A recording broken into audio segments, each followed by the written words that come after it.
A paz do Senhor Jesus, alunos e professores da EBD Nação Madureira. É uma satisfação poder hoje dirigir a vocês e juntos estudarmos a lição de número 9, 31 de maio de 2020, cujo o tema consiste em um chamado à adoração e um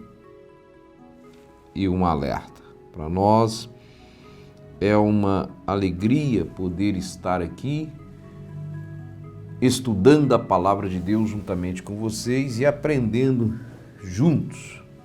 Cada dia mais nós aprendemos um pouquinho desta porção da palavra de Deus e assim construímos para as nossas vidas muitas coisas boas. Antes de tudo, como sempre fazemos, oremos ao Pai.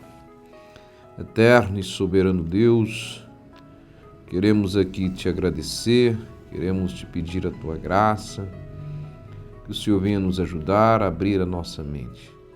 Fortalece, Deus, a nossa alma. Esse é o nosso pedido para todo sempre. Amém. Passamos agora ao estudo propriamente dito da EBD, lição número 9. E o texto áureo está no Salmo 95, verso 6. E diz assim: ó, vinde, adoremos e prostremo-nos, ajoelhemos diante do Senhor que nos criou. Este salmo, esse é o texto áureo, a verdade aplicada fala de a adoração envolve cântico, alegria, reverência, proclamação, mas também obediência. Temos 3 objetivos, como sempre. O primeiro dele, mostrar que o Salmo 95 é um convite à adoração. O segundo objetivo da lição é entender o que é adoração verdadeira, né? Verdadeira adoração. E o terceiro deles é alertar que é preciso estar atento à palavra de Deus, como sempre. O texto de referência está no Salmo 95, 1, 2, 3, 8, 9 e 10. Vamos ler. Vinde, cantemos ao Senhor, cantemos com júbilo a rocha da nossa salvação. Apresentemo-nos antes a sua face com louvores e celebremo-lo com salmos. Porque o Senhor é Deus grande e Rei grande acima de todos os deuses. Não endureçais, verso 8, os vossos corações, como em Meribá, e como no dia da tentação no deserto, quando vossos pais me tentaram, provaram-me e viram a minha obra. 40 anos estive desgostoso com essa geração, e disse: é um povo que erra de coração e não tem conhecimento dos meus caminhos. Então, nós aqui observando esta lição, uma lição muito importante. Aliás, nós estamos aqui estudando Salmo, uma referência para uma vida de adoração e oração. Esse é o tema do cristão.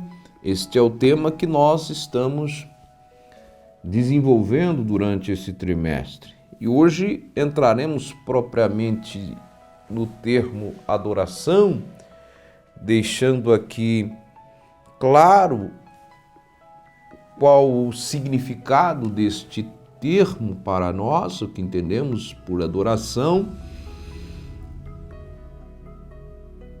E aí, aprofundando no Salmo 95, as razões por que devemos adorar.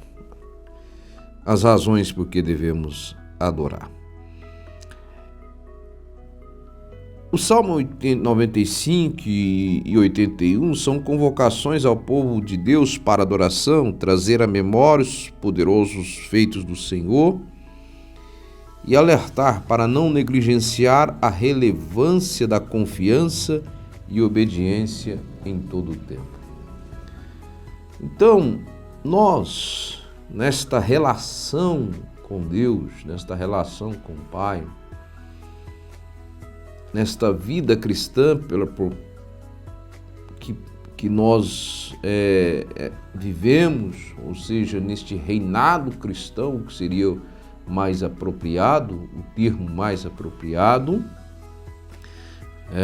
nós pertencemos ao reino de Cristo, estamos dentro desse reino, convivemos com as regras, a ética cristã, os princípios cristãos que foram estabelecidos pela palavra de Deus através dos diversos homens inspirados por Deus na construção dos textos, na construção das mensagens. Mensagens essas que mostra a direção que devemos seguir no nosso relacionamento com Deus. É preciso lembrar que Deus, ao nos chamar para pertencer ao seu reino, Ele quer de nós alguns tipos de comportamentos.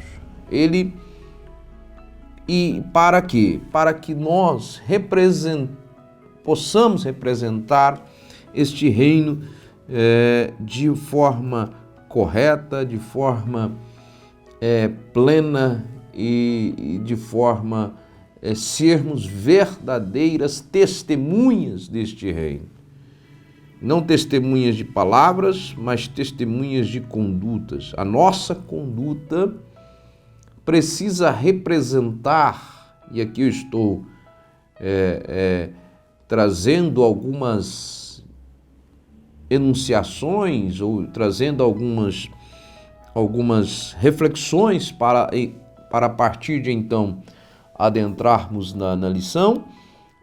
Então, para sermos, como eu disse, quando nós somos chamados a pertencer a este reino, fomos impactados pela mensagem do Evangelho, impactados pela mensagem das boas novas, cada um de nós, que pertencemos a esta vida cristã, e claro, todos aqueles que fazem parte da escola dominical, eu parto do pressuposto que seguem a ética cristã, não poderia ser diferente, até porque estão aqui para aprofundar na palavra de Deus,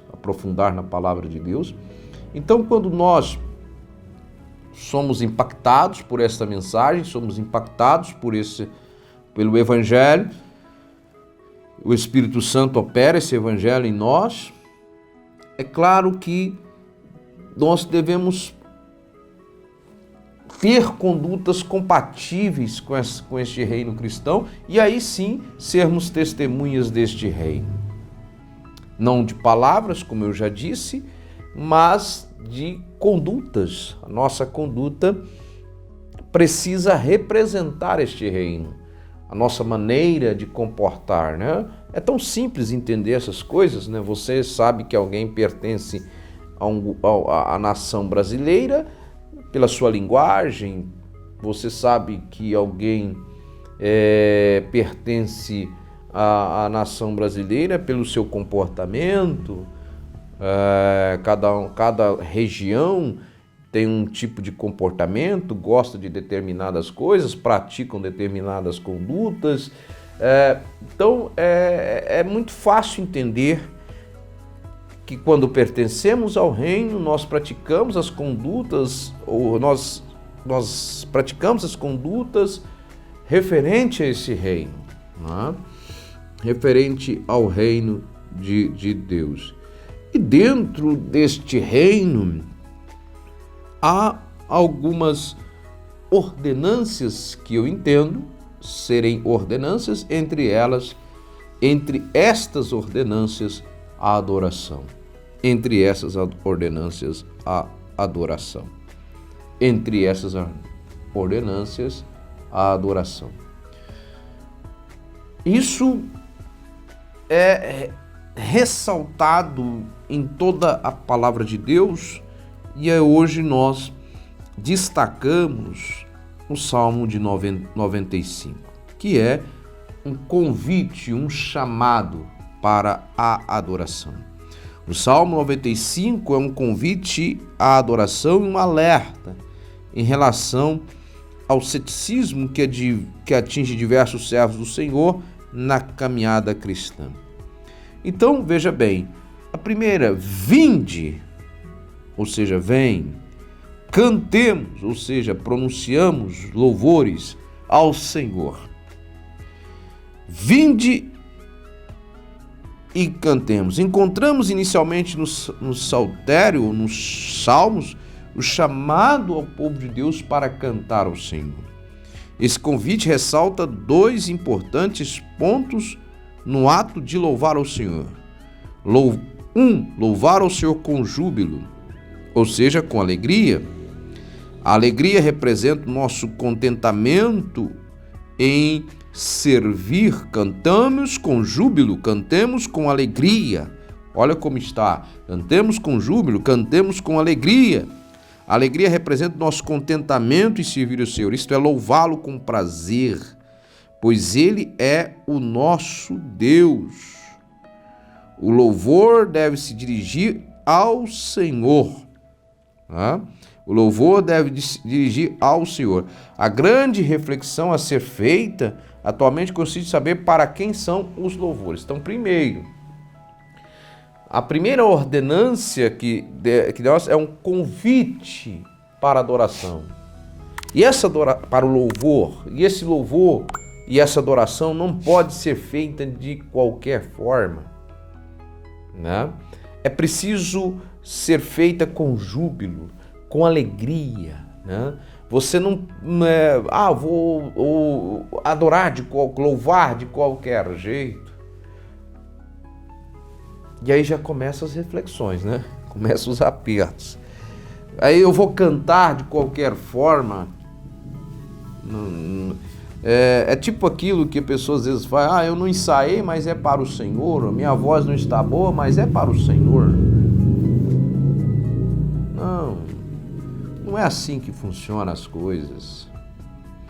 Você pode não ter uma voz bonita, você pode não ter uma afinação perfeita, mas você tem que dar o seu melhor. A frase não é essa: eu não ensaiei, mas é pro Senhor. Eu tô com a garganta ruim, mas eu vou cantar porque é para o Senhor. Minha voz não tá boa, mas eu vou cantar para o que eu... Opa. Não é assim. A enunciação não está correta, a frase não está correta. A falar desta maneira é simplesmente ignorar que aquele ato de cantar é um ato sublime. O louvor é um ato sublime. Então, se você louva de qualquer forma, você presta a sua adoração de qualquer forma. Se você canta de qualquer forma, você canta por cantar, por um mero ritual, ou porque alguém te deu oportunidade e você não quer rejeitar a oportunidade. Se esta é a sua visão, está equivocado. Não estou querendo aqui dizer, e é bom que se deixe claro isso, que você tem que ser um musicista, um extremo cantor. Não tem nada a ver uma coisa com a outra. Não tem nada a ver uma coisa com a outra. A questão é se você está dando o seu melhor, se você está rasgando o seu coração em alegria. E aqui parece um paradoxo, rasgar o coração, mas na verdade é se você está abrindo o seu coração com alegria naquele ato de louvar. Então, quando você canta, se tu, minha alma, a Deus suplica, é diferente de quando você canta, se tu, minha alma, a Deus suplica. Ou seja, é diferente. Confiando fica em tuas promessas. Você se entrega com alegria, você se entrega de coração e você esboça aquilo com seriedade. E Deus conhece. E a segunda coisa, o segundo ponto é que esse louvor ao Senhor com júbilo e com alegria, ele tem que ser dado ao Senhor. Não é ao homem. Não é ao homem. Aqui vinde, cantemos ao Senhor. Ou seja, ressaltar os atributos do Senhor, a gratidão ao Senhor, pelos seus feitos, pela sua bondade, por aquilo que Ele faz por nós. Aleluia. Não é cantar ao homem. Cantar ao homem. Não é ressaltar os atributos humanos. Não. O que o salmista está dizendo aqui é: olha, coloque na sua vida, no seu relacionamento com Deus, como regra de fé, um louvor ao Senhor.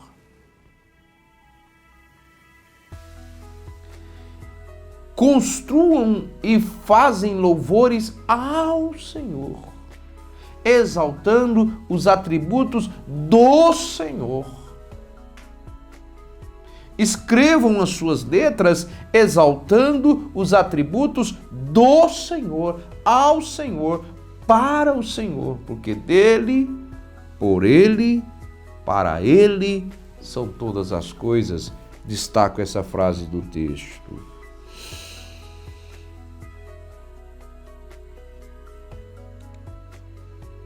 E aí, quando você tem este pensamento que a sua adoração... Então, aqui o salmista não está dizendo, vinde e cantemos para mostrar, vinde e cantemos para exaltar o nosso dom. É muito bom você ouvir alguém que canta bem, ter uma afinação perfeita, mas é muito melhor você ouvir alguém que canta ao Senhor, para o Senhor, com alegria, com júbilo, por estar ali louvando a Deus. Cantar ao Senhor é diferente de cantar. É diferente de simplesmente cantar. E você nota perfeito, é muito fácil você perceber quando alguém está cantando ao Senhor, ou está cantando simplesmente por cantar, ou está cantando apenas para exaltar a sua provável afinação, a sua beleza na voz, entre outros. É muito fácil. Porque quando alguém canta ao Senhor com alegria, com coração, ele pode não ter uma afinação perfeita, mas você percebe a presença do Espírito Santo. Você percebe que flui daquelas letras, daquela voz, a presença maravilhosa do Espírito Santo.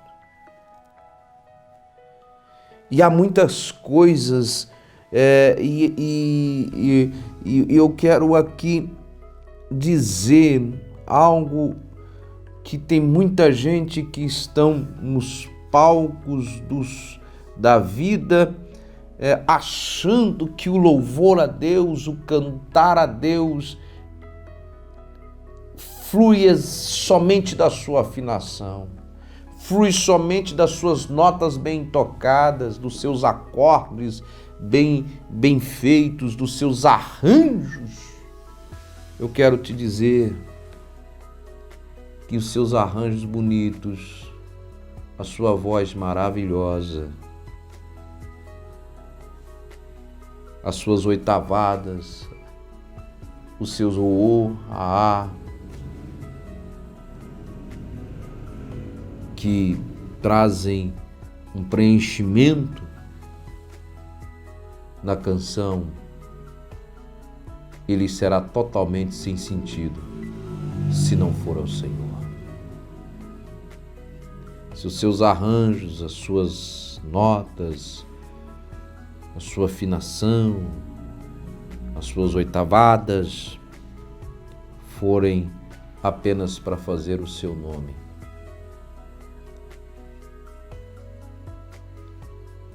é planta sem raiz. Mais cedo ou mais tarde vai morrer. A gente na vida pastoral ouve tanta coisa. E tem horas que a gente fica pensando,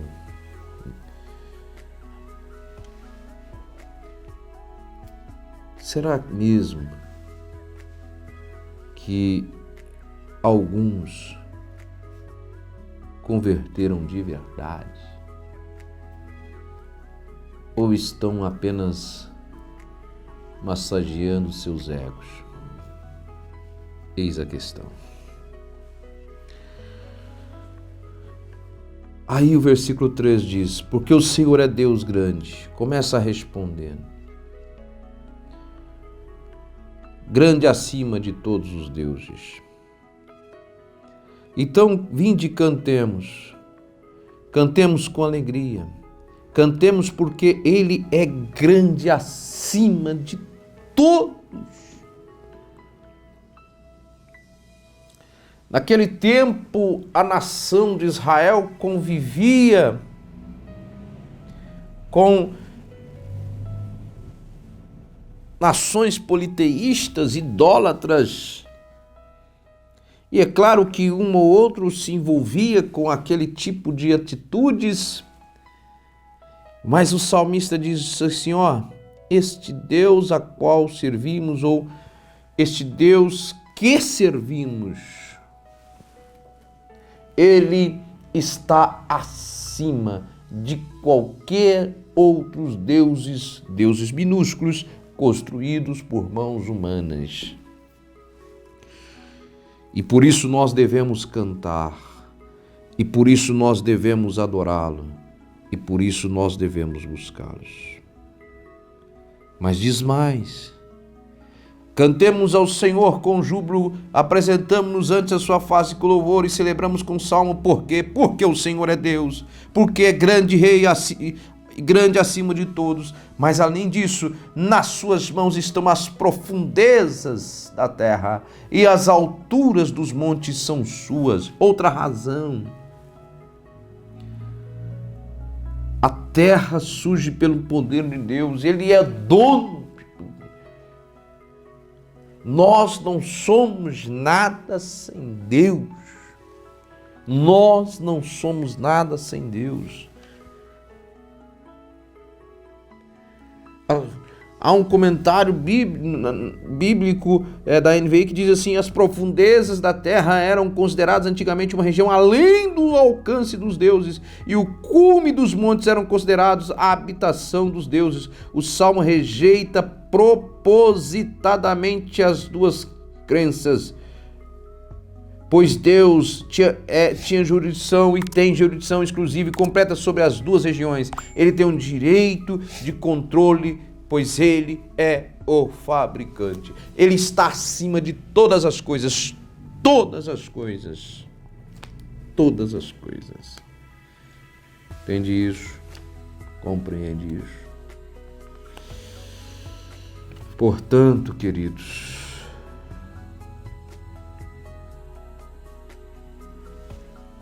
terminamos o tópico 1 e aqui revisando, há um chamado para a canção. Vinde e cantemos, mas não cantemos de qualquer forma. Revisão. Vinde e cantemos, mas não de qualquer forma. Cantemos com alegria e cantemos ao Senhor. Cantemos com alegria e cantemos ao Senhor. E por que devemos cantar? Porque Ele está acima de todos os deuses. E por que devemos cantar? Porque Ele, as suas mãos estão até nas profundezas da terra.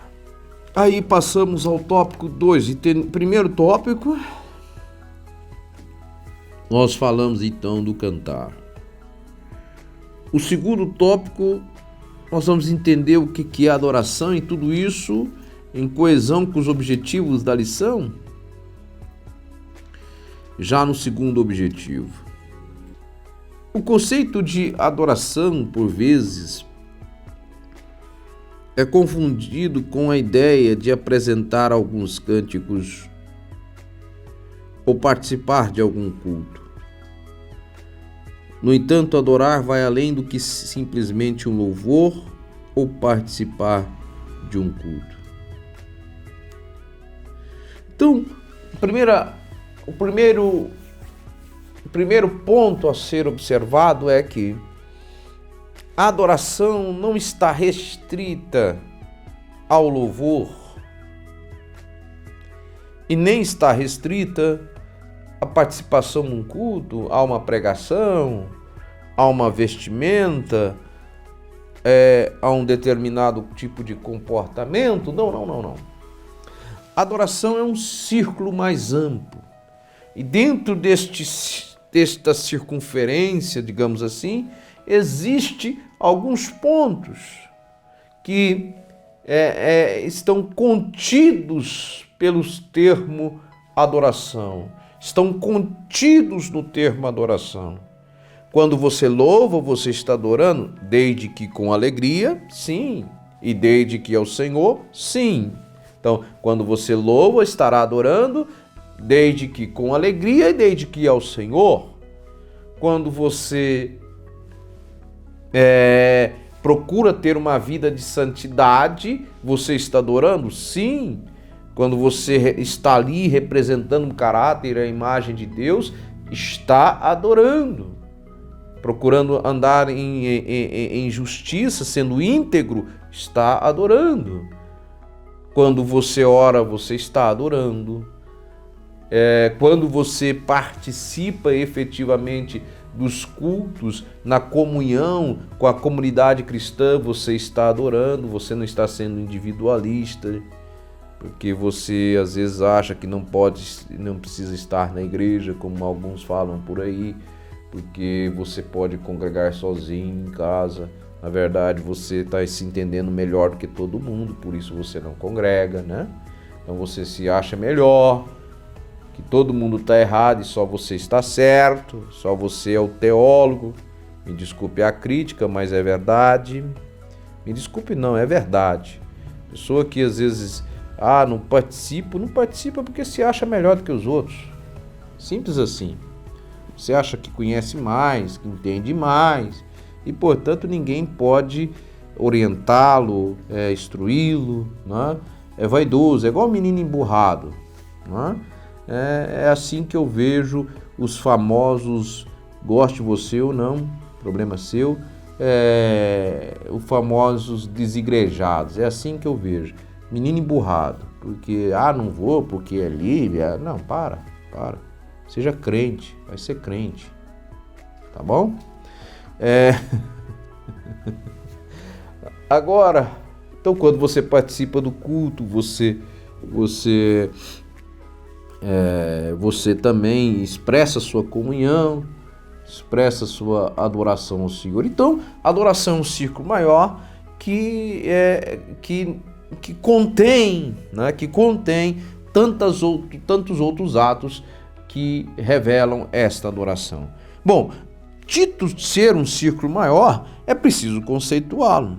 Então, a adoração consiste em prestar reverência, humilhar-se diante do eu sou, reconhecimento da sua soberania, observação dos seus preceitos, ou seja, consiste em prestar reverência, eu reverencio, eu observo, eu obedeço, eu me humilho diante do eu sou, eu me coloco numa posição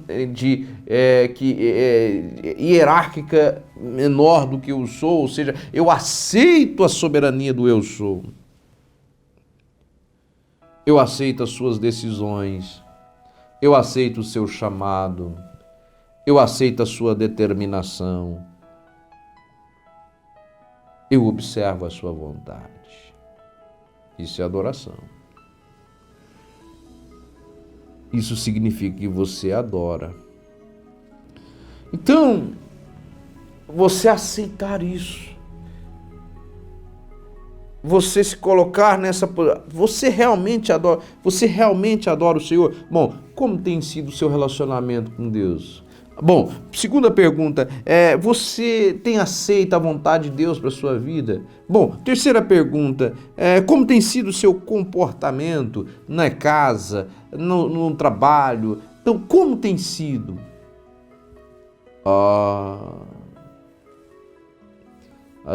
Não sei. Bom, aí está um problema. Então, e a adoração, o ato de adorar, ela sempre fez parte da vida do cristão, do povo de Deus. Desde a era pós-Cristo, ou a era do Novo Testamento, quanto na era do Antigo Testamento, sempre fez parte da vida do povo de Deus. Entre elas, nós temos aqui a adoração doméstica, era o que acontecia, era o que Abraão fazia, o que Isaac fazia, o que Jacó fez. Eles sempre apresentavam sacrifícios. O próprio Jó apresentou sacrifício para os seus filhos, ou seja, pelos pecados de seus filhos, e Jó estava então adorando a Deus. Se ele não reconhecesse a soberania de Deus, se ele não reconhecesse o ato de Deus, se ele não reconhecesse que Deus tem poder nos céus e na terra, ele jamais apresentaria qualquer tipo de sacrifício a Deus, seja para o pecado seu e seja para o pecado dos seus filhos. Da mesma forma Abraão, da mesma forma Isaac, da mesma forma Jacó.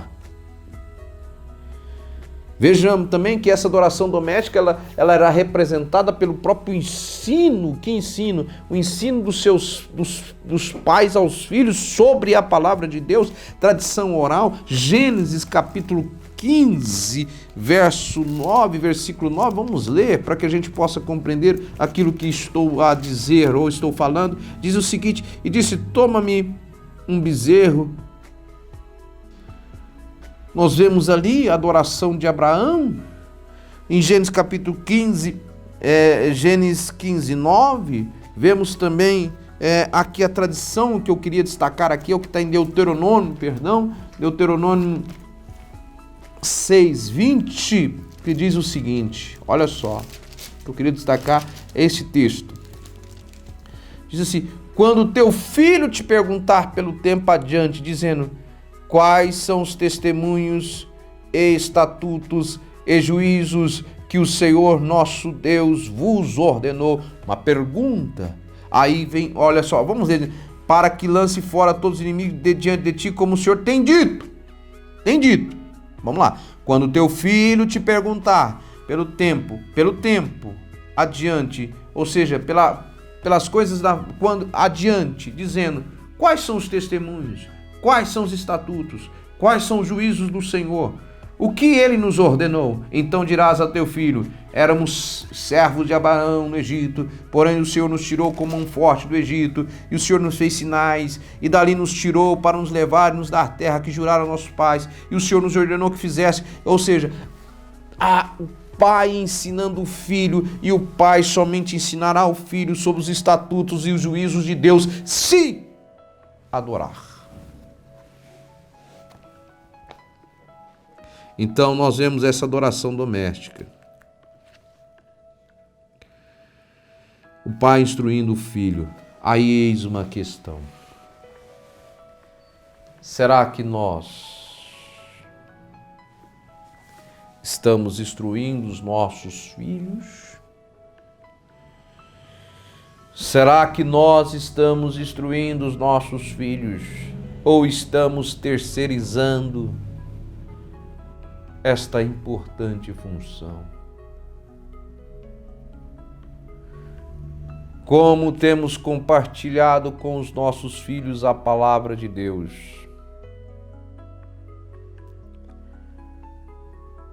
Quanto tempo temos dedicado falando do Senhor a eles? É duro isso. É duro isso. Talvez nós estamos tão preocupados com os negócios da nossa vida, com as coisas que temos que ter, que esquecemos do mais importante, de ensinar a nossa herança os caminhos do Senhor. Preocupamos em ensinar tantos outros, preocupamos em instruir tantos outros, preocupamos compartilhar a mensagem com tantas outras pessoas. Aliás, preocupamos em ganhar o mundo.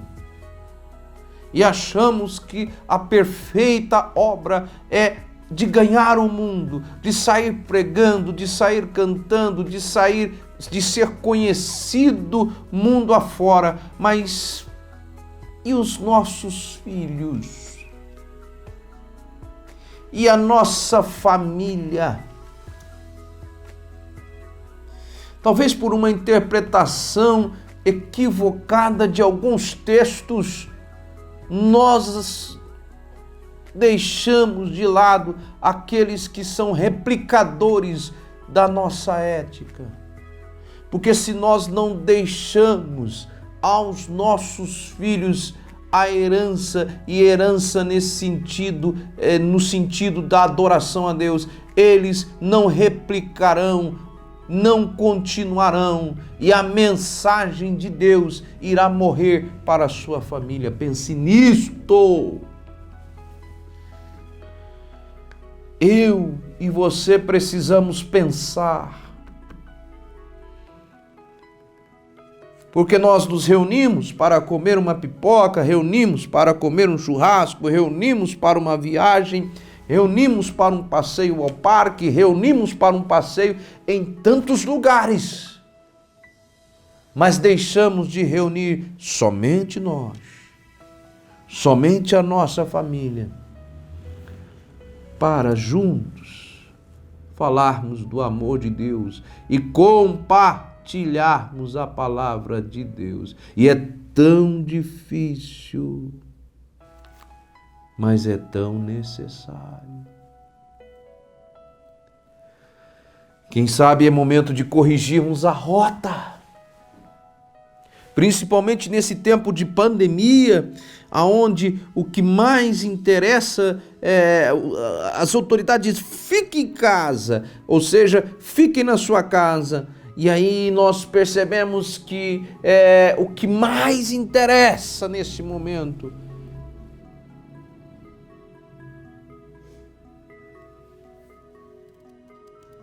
é a nossa família. E nós não compartilhamos com eles. Ou melhor, é preciso corrigir rotas. É preciso corrigir rotas. Rotas. Que Deus tenha misericórdia de nós. Segunda forma de adoração é a adoração pública. A adoração refere-se às diversas festas que tinham por objetivo relembrar feitos de Deus. Festa da Páscoa, do Tabernáculo de Pentecoste. Trazendo essa reflexão, a melhor forma de adoração é aquela que Jesus ensina a mulher samaritana.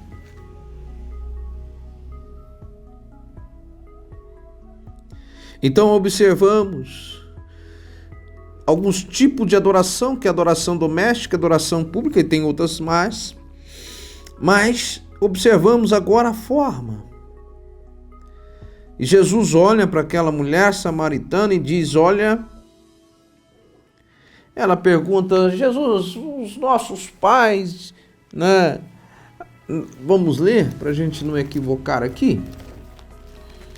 Vamos tomar cuidado aqui. Ela diz o seguinte, disse a mulher, Senhor, eu vejo que é profeta, nossos pais adoram neste monte, vós diz que é em Jerusalém. Aí Jesus pergunta, onde eu devo adorar? É aqui, ou é no monte, ou é no Jerusalém? Então, a preocupação daquela mulher era aonde deveria ser estabelecida a adoração em Jesus. Nem aqui e nem em Jerusalém. Adoração não interessa o local, mas adoração, nossa adoração.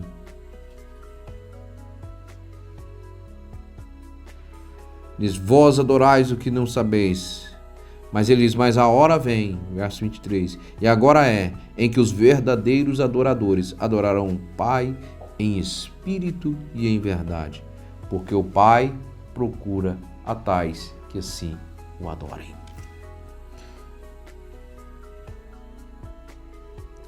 Então, olha, ele não estava preocupado com o símbolo, mas estava preocupado com como a pessoa esboça essa adoração, se é de verdade, se é em espírito. É isso que ele estava dizendo àquela mulher. Não é o fato de você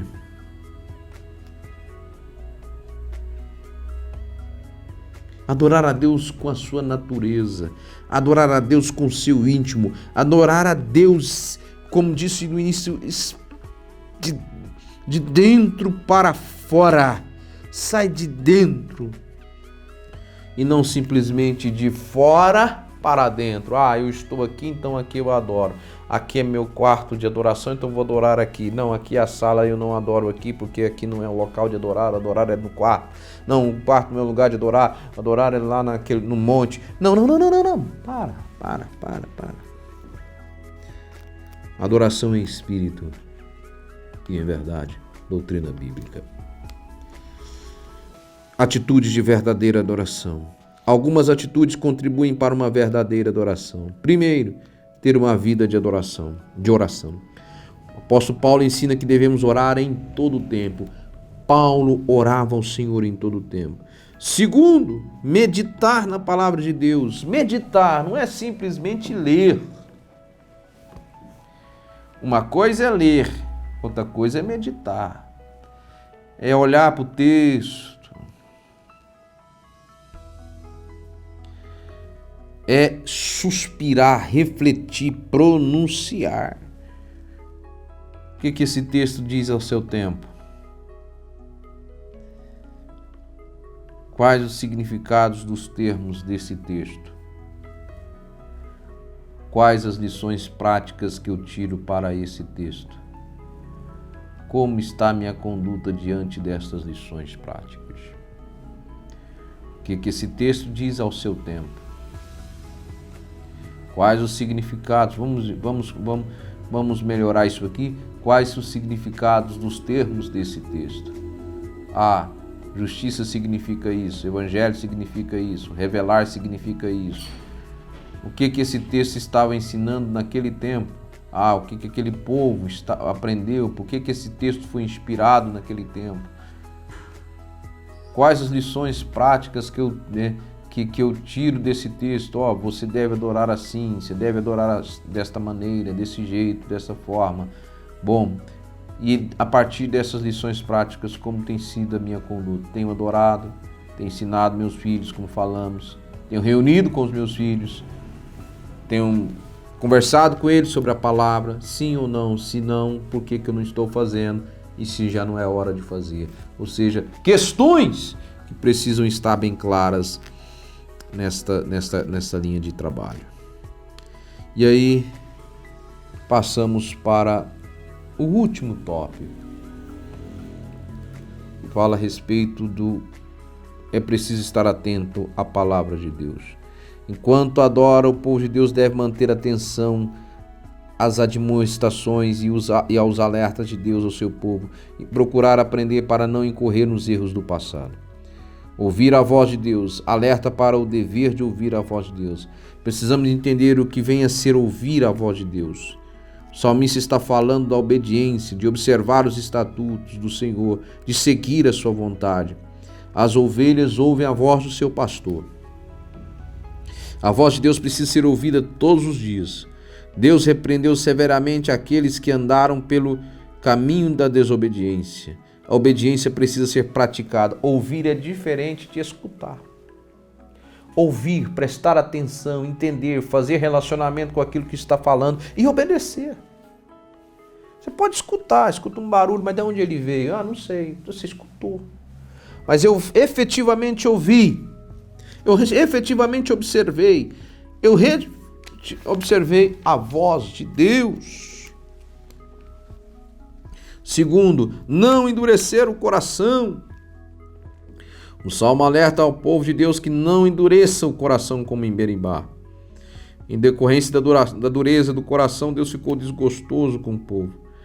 A expressão endurecer consiste em resistir a ouvir a voz de Deus. Resistência em acreditar nas promessas de Deus. O coração endurecido é uma terra rochosa. A semente não será plantada e, consequentemente, não haverá produção de frutos.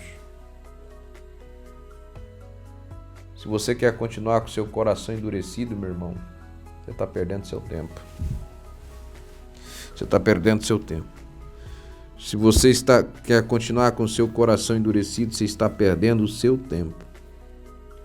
Porque nada do que se fala na palavra de Deus vai fazer sentido. Você está indo lá na igreja ou você está dizendo que serve a Deus, mas não vai ter nada para você. Se você não consegue, peça ao Espírito Santo para jorrar sobre a sua vida as águas maravilhosas desse Espírito e você ser transformado. E aí a última coisa, nós terminamos aqui, é a relação com o Salmo 81. O Salmo 81 possui uma relação com a mensagem apregoada no Salmo 95. Inicia proclamando o povo à adoração, a um cântico festivo, mas também faz um alerta ao povo de Israel quanto ao caminho da desobediência. Fala da promessa, aqueles que obedecem à voz de Deus. É relevante a repetição quanto ao ouvir a voz de Deus. É uma importante lição para os nossos dias. Cantar, lembrar dos feitos do Senhor, mas também o interesse e a disposição em viver de acordo com a vontade de Deus. Pois nesse salmo, em outros textos, ouvir envolve obedecer. Então aí você precisa compreender. Adoração. Se você tem levado a sua vida, e eu quero propor a você uma reflexão a partir desse texto de hoje. Primeira pergunta, o que você tem entendido por adoração até o dia de hoje e antes de ler essa revista? O que você entende por adoração? Segundo, a partir da leitura desta revista, o que essa revista contribuiu para a sua vida de adoração? E uma vez construído alguma coisa na adoração, eu te proponho uma terceira reflexão. De que maneira você tem cantado ao Senhor? De que maneira você tem louvado ao Senhor? E a quarta reflexão, e talvez eu destacaria a mais fundamental de todas, você está compartilhando ou não com a sua família a palavra de Deus, como sempre foi feito? Quero te dizer, Salmos, uma referência para a vida de adoração e de cristão. A palavra de Deus nos confronta para que nós possamos melhorar. Como eu preguei na igreja domingo, não estamos aqui para te dar um Dorflex. Eu até usei uma palavra uma mensagem dorflexiana, né? Eu usei esse termo, gosto de brincar com os termos, se existe eu não sei, mas eu gosto. Ou seja, então é preciso observar isso, é preciso observar. Que Deus em Cristo Jesus te abençoe, que você cresça na graça e no conhecimento em Cristo Jesus. Deus te abençoe.